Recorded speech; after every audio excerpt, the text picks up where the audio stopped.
Estamos de volta e quem acompanhou o Jornal da Cidade de ontem, segunda-feira, viu que nós mostramos uma reportagem especial falando sobre o trânsito de Paracatu, sobre a importância de todos os usuários da via respeitarem as leis, respeitarem as normas de trânsito, para evitarmos que o nosso trânsito seja tumultuado e caótico.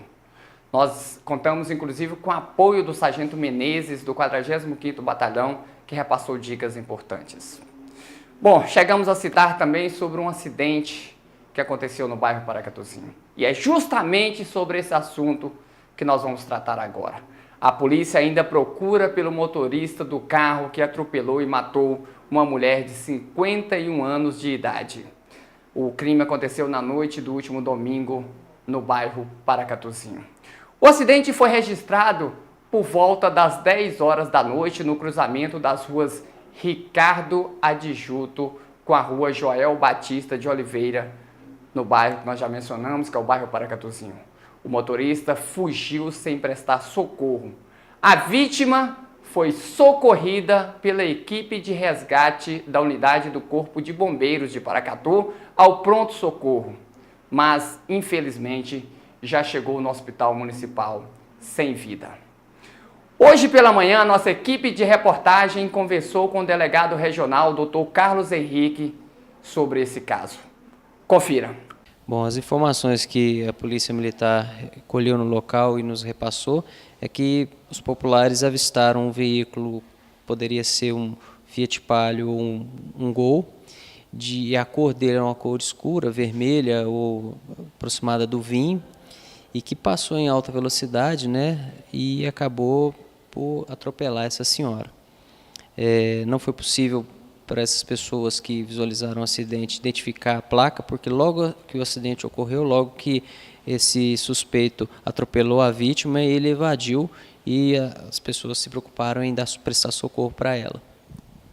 Este foi um caso, né, trágico, que o motorista fugiu sem prestar socorro. Isso é crime, né? Sim, é crime. A Polícia Civil trabalha na tentativa de identificar esse suspeito e o crime é um crime de trânsito, né, do Código de Trânsito, que é o crime de homicídio culposo. E dependendo das circunstâncias também, a gente pode, inclusive, se comprovada às vezes a embriaguez ou outras circunstâncias, ele pode responder inclusive por homicídio doloso com dolo eventual. A princípio, trata-se do crime de homicídio culposo, é um crime de trânsito, porém, dependendo das investigações, nós podemos mudar essa classificação desse delito também. O motorista já foi identificado?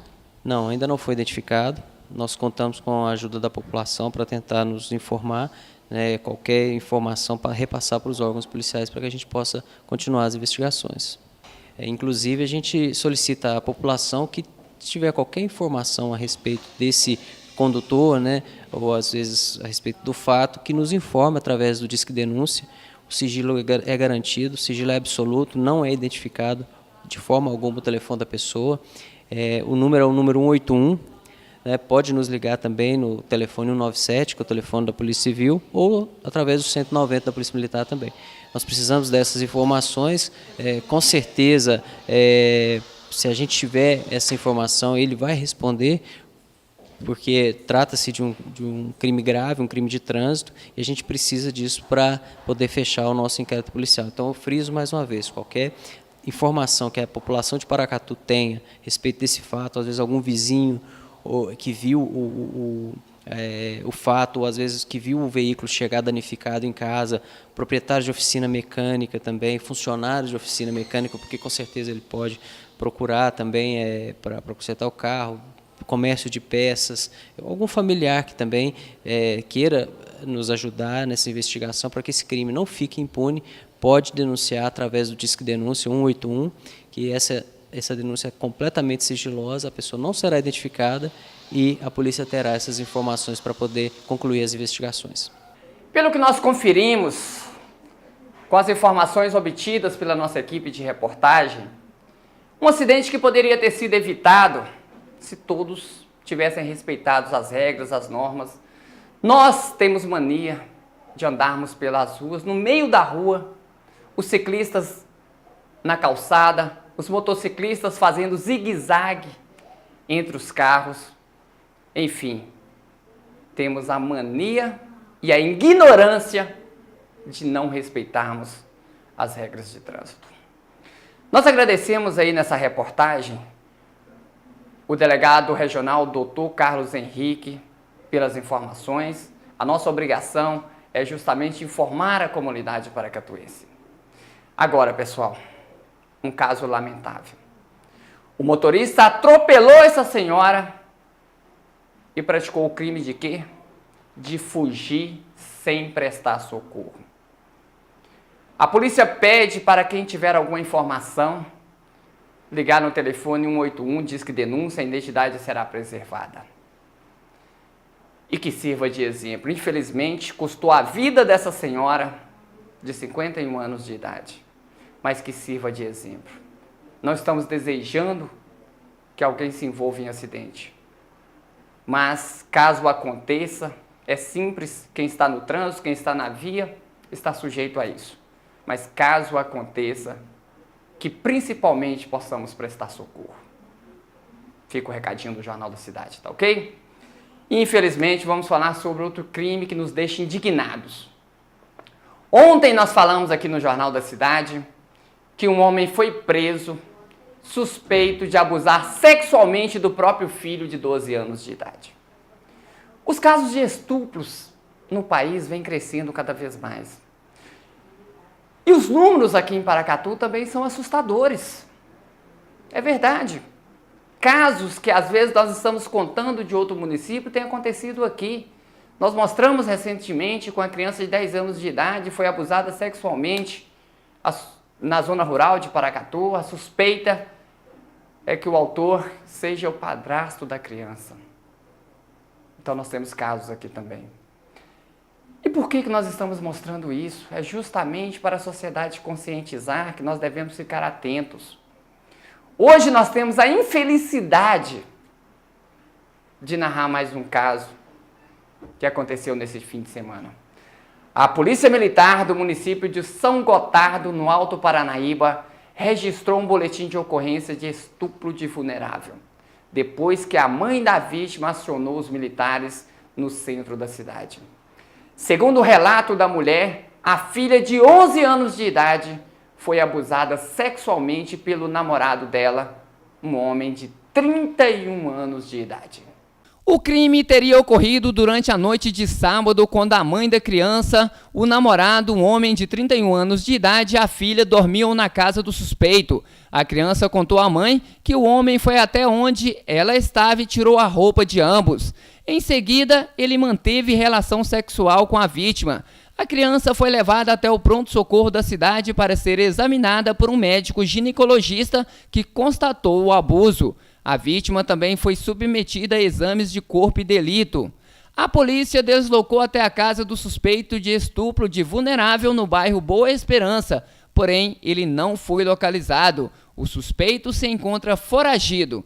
Ainda de acordo com a Polícia Militar, o suspeito, identificado por Luiz, é natural do estado do Maranhão. Tomou rumo ignorado após cometer o crime e tomar conhecimento da denúncia policial. Quem tiver alguma informação sobre o seu paradeiro poderá informar a polícia através do número emergencial 190 ou Disque Denúncia 181. A identidade do denunciante será mantida no mais absoluto sigilo. Isso nos deixa indignados. Veja só, outro crime que poderia ser evitado. De repente vão dormir os três na mesma casa, no mesmo local, enquanto a mulher estava dormindo, o homem aproveitou da situação. Mas felizmente, eu digo felizmente agora, porque apesar dos pesares, essa mulher teve coragem de denunciar. E nós temos que fazer isso mesmo, nós temos que denunciar, porque é só através da denúncia que nós vamos acabar com esse crime, ou ao menos diminuir os números. É um crime nojento, um crime bárbaro, que nós temos que colocar um ponto final. Denuncie. Nós vamos voltar à fala do comandante do 45º Batalhão de Polícia Militar, o Tenente Coronel Michalik, a quem eu já agradeço também por sempre estar atendendo muito bem a nossa equipe de reportagens. Ele falando sobre a importância da denúncia, sobre o sigilo do Disque Denúncia através do 181. Reforça aí, comandante. A gente conta com o apoio da população para denunciar aquelas pessoas que estão em desordem, utilizar o 181.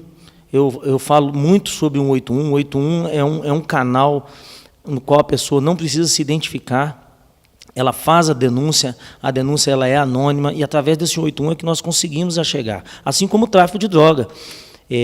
No ano passado, nós tivemos 240 quilos de maconha apreendida. Quer dizer, no ano de 2016, foram apenas 28.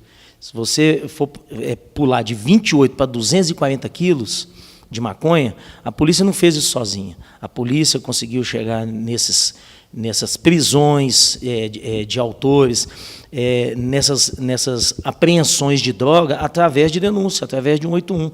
A maioria dessas apreensões de droga, maconha, foi através de denúncia anônima. Então, eu peço que a população continue ao lado da Polícia Militar nesse ano de 2018, que o nosso desafio ele é grande. Portanto, não deixe de denunciar. A denúncia é anônima e sua identidade é preservada. Tá ok?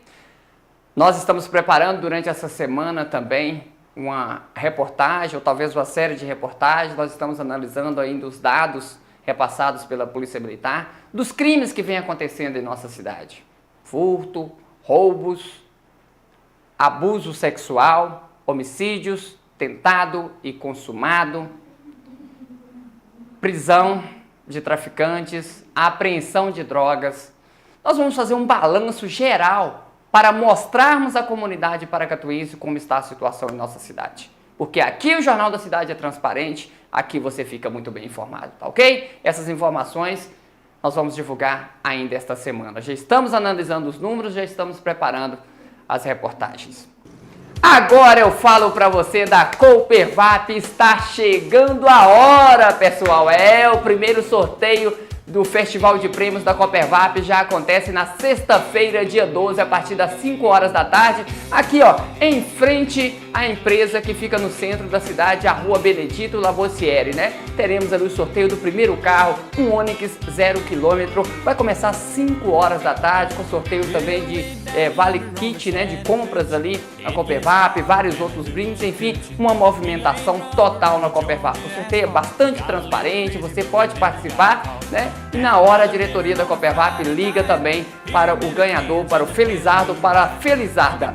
Mas ainda dá tempo de você participar, passe agora, assim que terminar o Jornal da Cidade, corra no setor comercial da Coopervap, principalmente no hipermercado, onde você vai encontrar de tudo e ainda tudo pelo menor preço. Portanto, não deixe de comprar, passe na Coopervap, quem sabe a sorte está para o seu lado. Corra, faça suas compras no setor comercial da Coopervap. Um abraço para o diretor-presidente, né, o Vasquinho, e também para o diretor de negócio, Valdir Rodrigues. Coopervap, o menor preço. E olha só, um dado preocupante. Minas Gerais termina 2017 com 13 mortes em decorrência da febre chikungunya. Foram registrados 16.789 casos prováveis da doença. O número mais alto da história do estado em relação à chikungunya. A dengue teve queda drástica. Nós vamos mostrar os números agora e depois nós vamos fazer um alerta à comunidade paracatuense. Minas Gerais viveu seu pior ano de infecção da febre chikungunya em 2017. Foram registrados 16.789 casos prováveis da doença.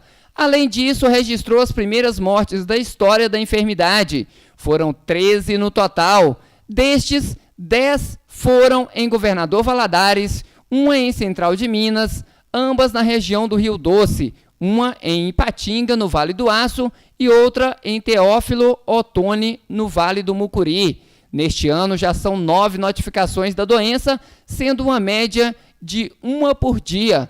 Os dados divulgados pela Secretaria de Estado de Saúde mostram que a atenção contra o mosquito Aedes aegypti, transmissor da doença, deve ser ainda maior no início do ano.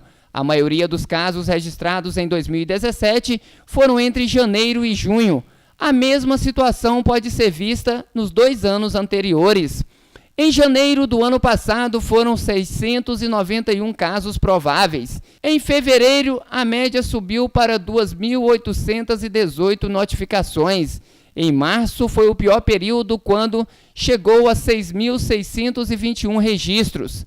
Em abril, caiu para 3.253 registros. Em maio, 1.200 e junho, 964. O ano fechou com 16.789 casos prováveis. Para se ter a ideia do aumento de casos, em 2016 foram 462 casos. Em 2015, 31. De janeiro a dezembro, foram 13 mortes registradas em decorrência da chikungunya. Do total, 12 pacientes tinham mais de 65 anos. Ainda estão sendo investigados 9 óbitos. Em 2018, a preocupação é que a doença se espalhe rapidamente pelo país. Isso devido ao pouco número de pessoas que já contraíram a enfermidade. Por isso, grande parte ainda não produziu anticorpo suficiente para escapar da chikungunya. A situação está preocupante, né? Mas não para por aí. Já em relação à dengue em Minas Gerais, os casos prováveis tiveram uma queda drástica em 2017. Mas fica o alerta. Mesmo assim, mortes continuam sendo registradas no estado. Dados da Secretaria Estadual de Saúde indicam que foram 29.107 notificações da doença no ano passado, sendo 15 mortes confirmadas. Os óbitos eram de residentes de Araguari, Arinos, Bocaiúva, Capim Branco, Curvelo, Ibirité, Leopoldina, Medina, Monsenhor Paulo, Patos de Minas, Pedro Leopoldo, Ribeirão das Neves, São José do Divino, Uberaba e Uberlândia. Outro caso, a febre amarela continua preocupando Minas Gerais. O alerta foi reforçado na região metropolitana de Belo Horizonte após a morte de um homem de 51 anos de idade, vítima da febre amarela. Ele trabalhava na zona rural de Brumadinho e, segundo a Secretaria de Estado de Saúde, não havia sido vacinado. Um vizinho dele, de 37 anos de idade, está internado no Espírito Santo, também com a doença. O governo de Minas anunciou medidas hoje para conter uma epidemia. A primeira medida emergencial será o reforço na vacinação dos moradores de Brumadinho, na região metropolitana de Belo Horizonte. Nós estamos trabalhando com busca ativa, que é o que? Os agentes estão indo de casa em casa, inclusive na zona rural, para fazer essa vacinação. Vamos começar a fazer vacinação noturna, porque tem gente que só pode ser encontrada no domicílio à noite, porque durante o dia às vezes está na zona rural trabalhando. Vamos fazer essa cobertura. Nós vamos dar prioridade na liberação de recursos para vigilância para essas áreas, né? E vamos continuar nessa luta, mostrando de forma transparente tudo que está sendo feito em relação ao controle da febre amarela. Por precaução, as trilhas do Parque Estadual da Serra do Rola Moça foram interditadas. O governo de Minas também sugeriu ao presidente do Conselho Administrativo do Iotim que o museu seja fechado. Desde 2017, foram confirmados 436 casos, com 137 mortes. O secretário descartou o risco de epidemia no estado. Ao longo deste ano, nós trabalhamos intensamente com as equipes de saúde para aumentar a sensibilidade na identificação precoce. Nós estamos num momento em Minas Gerais, com a presença das chuvas, aumento da temperatura, que aumenta a frequência de febres hemorrágicas, né? Então, toda febre hemorrágica, a gente está solicitando para fazer o diagnóstico diferencial para a febre amarela, independente da localidade. E alguns casos que evoluem de uma forma muito aguda e grave, nós estamos recomendando, inclusive, o nosso laboratório de saúde pública para fazer um painel diferencial de leptospirose, febre amarela, febre maculosa, dengue, né, essas doenças que podem ter sintomatologia comum. Neste momento, a gente tem esses 2 casos que foram confirmados em Brumadinho. Bom, parece que estamos falando a mesma coisa, fica até repetitivo, mas nós temos que reforçar. Nós vimos os números apresentados aí em 2017, né, anos anteriores, de 3 casos preocupantes em Minas Gerais: chikungunya, dengue e febre amarela. Ainda nós temos que os dados não foram apresentados aí, mais uma doença, mais uma epidemia, que é o Zika vírus. Então, pessoal, mais uma vez, fica o nosso alerta.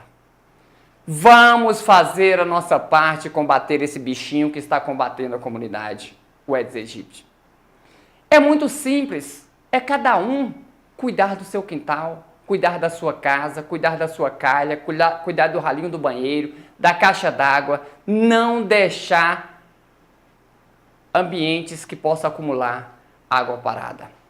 Não adianta ficar falando dos outros, não. Não adianta ficar assustado. Ah, mas o governo não está fazendo nada, não? Está fazendo a parte dele. Mas adianta o governo fazer a parte dele, o vizinho fazer a parte dele, se eu cruzar os braços, se o foco está dentro da minha casa, se o lote que está em frente à minha casa está sujo, eu estou jogando lixo nele, se eu não estou cobrando das autoridades, é união de forças. Só através da união de forças que nós vamos combater. Nós fizemos contato também com a unidade de vigilância em saúde de Paracatu para saber como está a realidade em nosso município, né? Amanhã nós traremos essas informações aqui no Jornal da Cidade. Mas fica um alertazinho aí, ó. Nós fechamos 2017, até por volta do mês de outubro ali, nós mostramos aqui no Jornal da Cidade com 69 casos confirmados da doença de dengue em Paracatu. E já ultrapassava também, aliás, quase que chegava à meta das 400 notificações, que são aqueles casos que estão sendo analisados, não foram confirmados, mas estão sendo analisados. Nós vamos apresentar esse balanço, amanhã nós temos esses números aqui no Jornal da Cidade, mas não vamos esperar os números de Paracatu, não. Vamos fazer agora a nossa parte. Vamos cuidar do nosso quintal, vamos cuidar da nossa casa, do nosso lote, do nosso estabelecimento comercial. Tá ok? Daqui a pouco eu volto com giro de notícias e também com o Jornal da Cidade nos bairros. Mande o seu recadinho através do nosso WhatsApp 998527943.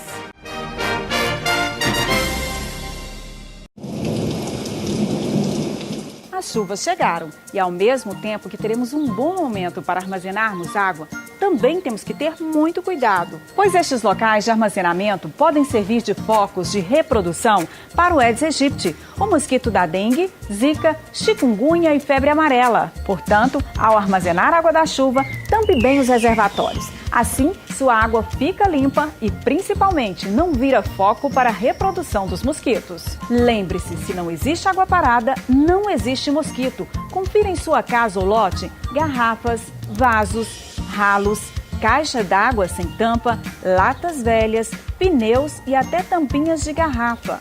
Não dê abrigo ao inimigo. Todos juntos contra o Aedes aegypti. Mais informações na Unidade de Vigilância em Saúde, 3671-1139. Prefeitura de Paracatu. Mais trabalho, novas realizações. Produtor Rural. Na Copernova você encontra tudo o que precisa. Sal mineral, sementes, rações, vacinas, arames, tubulações e muito mais. Produtos de qualidade com menor preço. Venha nos fazer uma visita. Copernova, trabalhando junto com o homem do campo. Rua Gastão Lepesquer, número 2, Alto do Córrego, 3671-7293. O bairro Paracatuzinho conta com um dos mais modernos supermercados da cidade. O supermercado Sonho Meu inovou, mas não perdeu a tradição em preços baixos. E é o preferido da dona de casa, que sabe economizar. Tudo em gêneros alimentícios, materiais de higiene e limpeza, padaria, lanchonete, açougue, setor de hortifruti e linha completa para churrasco. Promoções a todo instante. Na hora de fazer as suas compras, passe primeiro no supermercado Sonho Meu, Rua da Contagem, 1036, bairro Paracatuzinho. Precisando de ensino de qualidade, preço justo? Colégio Império, nós temos um novo objetivo. Ensino de qualidade agregado com excelente estrutura, promovendo conhecimento para a vida toda. Do ensino infantil ao técnico, contamos com professores capacitados e ambientes adequados para melhor aprendizado de nossos alunos. Venha conhecer nossos planos de transferência para o segundo semestre. Matrículas abertas. Unitec, realizando sonhos e promovendo sucessos. Consultório Odontológico Dente e Cia. Avenida Romualdo Ulloa Tomba, 59 Centro. 3671-5049. Biscoitos Tia Colina, tradição e qualidade de Paracatu. Rua Antônio Porto 61, Centro, 3671-1669. Quase Tudo Lanches, o lugar certo para suas refeições. Lanches e almoço. Avenida Olegário Marcial 616 Centro, Paracatu.